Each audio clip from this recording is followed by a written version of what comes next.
कि इस योजना के साथ साथ उज्ज्वला योजना, प्रधानमंत्री मातृत्व Vandana Yojana, one stop centre, Beti Bachao Beti Padhao, किशोरी शक्ति योजना, महिला उद्यमिता योजना के तहत एमएसएमई में उद्योग को शुरू करने के लिए महिलाओं को लोन की राशि, मुख्यमंत्री मातृत्व सहायता योजना, लाडली सामाजिक सुरक्षा भत्ता योजना, विधवा पेंशन, विवाहिता पेंशन, मुख्यमंत्री विवाह शगुन योजना,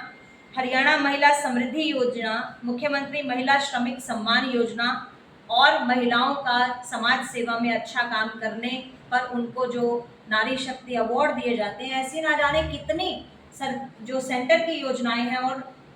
राज्य की जो योजनाएं हैं महिलाओं को सशक्तिकरण के लिए, महिलाओं को आत्मनिर्भर बनाने के लिए, महिलाओं को सुरक्षा प्रदान करने के लिए हरियाणा प्रदेश में चलाई जा रही है। तो मैं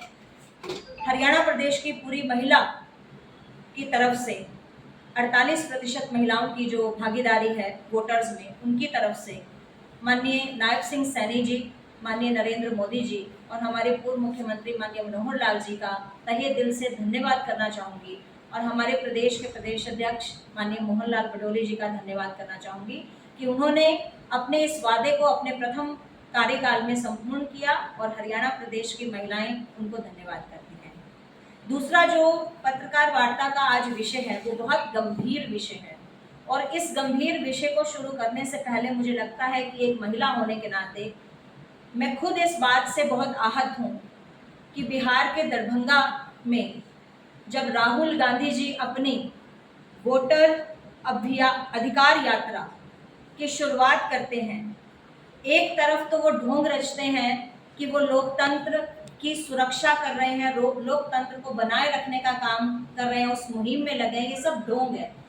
उसी यात्रा के दौरान एक मंच पर कांग्रेस के कार्यकर्ता देश के यशस्वी प्रधानमंत्री माननीय नरेंद्र मोदी जी की स्वर्गीय माता के बारे में अपशब्द बोलते हैं। इसकी मैं भरसक निंदा करती हूँ और मैं ये बात राहुल गांधी जी को समझा देना चाहती हूँ कि कांग्रेस की और आरएलडी की जो राजनीति है वो सदियों से हम भारतवासी जानते हैं, हम महिलाएं जानती हैं कि हमेशा आपकी फूट डालो, राजनीति करो और अपमानजनक शब्द बोलकर आप राजनीति करते आए हैं। ये अब तक आपका खेल चला, इससे आगे आपका खेल नहीं चलेगा। जब से माननीय नरेंद्र मोदी जी ने 2014 में सरकार संभाली, भारत की कमान को संभाला और ये कमान हमें भारतवासियों ने दिया, भारतवासियों के वोटर्स ने अपने प्रेम को दिखाते हुए नरेंद्र मोदी जी को ये जगह दी और नरेंद्र मोदी जी के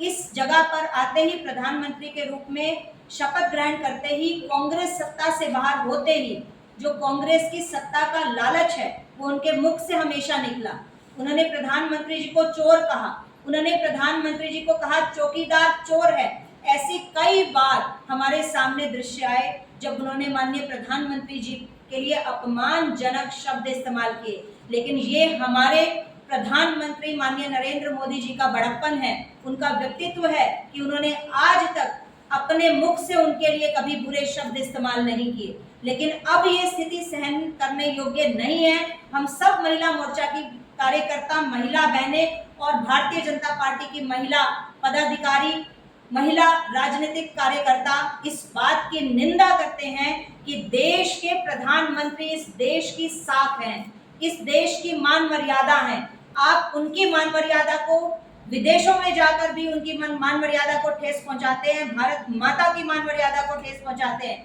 लेकिन आज आपकी राजनीति द्वंद्व इतना बढ़ गया कि आपके राजनीतिक यात्रा के दौरान आपके मंच पर से माननीय नरेंद्र मोदी जी की माता के लिए जो अपमानजनक शब्द निकले हैं वो बिल्कुल हम सहन नहीं करेंगे। इसके लिए